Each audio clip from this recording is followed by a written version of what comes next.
सलाम अलैकुम दोस्तों, दुनिया और जिंदगी का सबसे बड़ा सच मौत है और मौत जबान को गूंगा और बाकी जिस्मानी हिस्सों को बेजान कर देती है। अगर कोई शख्स नज़ा के वक्त रोना, चलाना या मदद मांगना भी चाहे तो ऐसा नहीं कर सकता, और अगर कुछ ताकत बाकी भी हो तो उस वक्त उसके हलक और सीने से घरघरा और गाय बैल के डकराने की आवाज ही सुनोगे। उसका रंग मटियाला हो जाता है, गोया मट्टी से बना था, तो मरते वक्त भी मट्टी जाहिर होती है। हर रग से रूह निकाली जाती है, जिसकी वजह से तकलीफ जिस्म के अंदर बाहर हर जगह फैल जाती है। आंखों के ढेले ऊपर चढ़ जाते हैं, होंठ सूख जाते हैं, जबान सुकड़ जाती है और उंगलियां नीली पड़ जाती हैं। जिस बदन की हर रग से रूह निकाली जा चुकी हो उसकी हालत मत पूछो, क्योंकि अगर जिस्म की एक रग भी खींच जाए तो बहुत ज्यादा तकलीफ होती है। जरा गौर तो करो कि पूरी रूह को एक रग से नहीं बल्कि हर रग से निकाला जाता है, तो किस कदर तकलीफ होती होगी। और फिर आहिस्ता आहिस्ता जिस्म के हर हिस्से पर मौत तारी हो जाती है।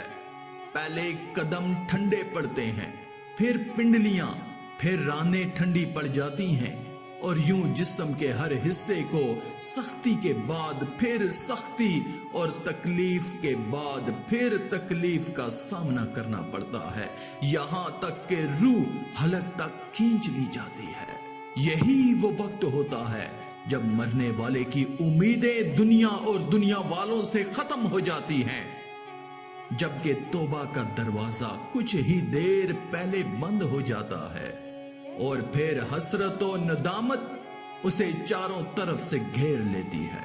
इसी तरह का कब्र के खौफनाक मंजर का एक वाकया हजरत सैयदना अबू सन्नान रहमतुल्लाह फरमाते हैं कि एक मर्तबा में बैतुल मुकद्दस की पहाड़ियों में मसरूफ इबादत था कि मैंने इंतहाई परेशानी के आलम में इधर उधर घूमते हुए एक नौजवान को देखा।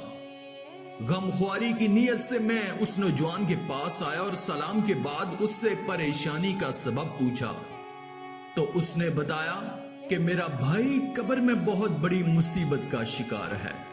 उसकी बात सुनकर हमने कहा, सुभान अल्लाह, क्या तुम गैब जानते हो? जो तुम्हें मालूम हो गया कि तुम्हारा भाई कब्र में अजाब से दोचार है? तो वो कहने लगा, नहीं, मैं गैब तो नहीं जानता, मगर जो होलनाक मंजर मैंने अपनी आंखों से देखा है वो मुझे किसी करवट चैन नहीं लेने देता। हमारे इसरार पर आखिरकार उसने अपना वाकया कुछ यूं सुनाया। जब मेरे भाई का इंतकाल हुआ और तजहीज़ो तकफीन के बाद हमने उसे कब्रिस्तान में दफन कर दिया, तो लोग वापस आ गए, मगर मैं कुछ देर कब्र के पास ही खड़ा रहा। अचानक मैंने एक दर्दनाक आवाज सुनी, गोया कि कोई इंतहाई तकलीफ के आलम में बचाओ बचाओ की सदाएं दे रहा था। मैंने इधर उधर देखा मगर कोई नजर न आया, तो गौर से सुनने लगा कि आखिर ये आवाज किसकी है और कहां से आ रही है। मालूम हुआ कि ये पुरदर्द आवाज तो मेरे भाई की है जो कब्र के अंदर से आ रही है। मैं बेचैन होकर कब्र खोदने लगा तो एक गैबी आवाज ने मुझे चौंका दिया।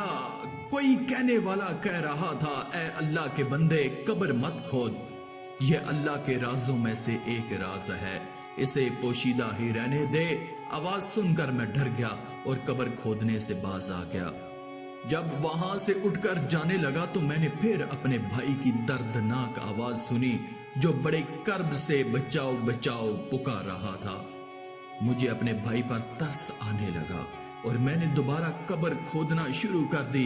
अभी मैंने थोड़ी सी मिट्टी हटाई थी कि फिर मुझे गैबी आवाज सुनाई दी, अल्लाह के राजों को ना खोलो और कब्र खोदने से बाज रहो।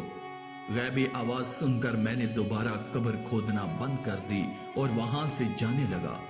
तो इस बार मेरे भाई ने जिस कर्ब से मुझे पुकारा तो मुझसे रहा ना गया। बल्कि उस पर रहम आया और मैंने पुख्ता इरादा कर लिया कि अब तो जरूर कब्र खोदूंगा। चनाचे मैंने कब्र खोदना शुरू की। जैसे ही मैंने कब्र से सिल हटाई तो कब्र का अंदरूनी मंजर देखकर मेरे होश उड़ गए। अंदर इंतहाई खौफनाक मंजर था। अभी अभी हमने जिस भाई को दफन किया था उसका सारा जिस्म ना सिर्फ आग की जंजीरों में जगड़ा हुआ था बल्कि कब्र गोया के जहन्नम की आग से भरी हुई थी। अपने भाई को उस हालत में देखकर मुझसे रहा ना गया और उसे जंजीरों से आजाद कराने के लिए मैंने बड़ी बेताबी से अपना हाथ उसकी गर्दन में बंधी हुई जंजीरों की तरफ बढ़ाया। जैसे ही मेरा हाथ जंजीर को लगा मेरे हाथ की उंगलियां गोया के गर्म लोहे की तरह पिघलकर हाथ से जुदा हो गईं। तकलीफ की शिद्दत से मेरी चीखें निकल गईं और मैं गैबी आवाज के मना करने के बावजूद भाई की कब्र खोलने पर अफसोस करने लगा। फिर जैसे ही मुमकिन हुआ मैंने कब्र को बंद किया और वहां से भाग निकला। देखना चाहते हो तो ये देखो मेरे हाथ की उंगलियां। इतना कहने के बाद उसने चादर से अपना हाथ निकाला तो वाकई उसकी 4 उंगलियां गायब थी और हाथ पर जख्म का अजीबो गरीब निशान मौजूद था। हजरत सैयदना अबू सन्नान फरमाते हैं कि ये देखकर हमने अल्लाह के अजाब से आफियत तलब की और वहां से चले आए। ये वाकया किताब मौत का तस्वर के अंदर मौजूद है। तो दोस्तों इससे मालूम हुआ कि दुनिया की ऐशो इशरत और ज़ेबो ज़ीनत अगरचे कितनी ही ज्यादा हो ये धोखे के सामान के सिवा कुछ नहीं। आखिर में अल्लाह रब्बुल इज्जत से दुआ है कि अल्लाह हमें नेक अमाल करने और बुराई से बचने और बचाने की तौफीक अता फरमाए। आमीन या रब्बल आलमीन।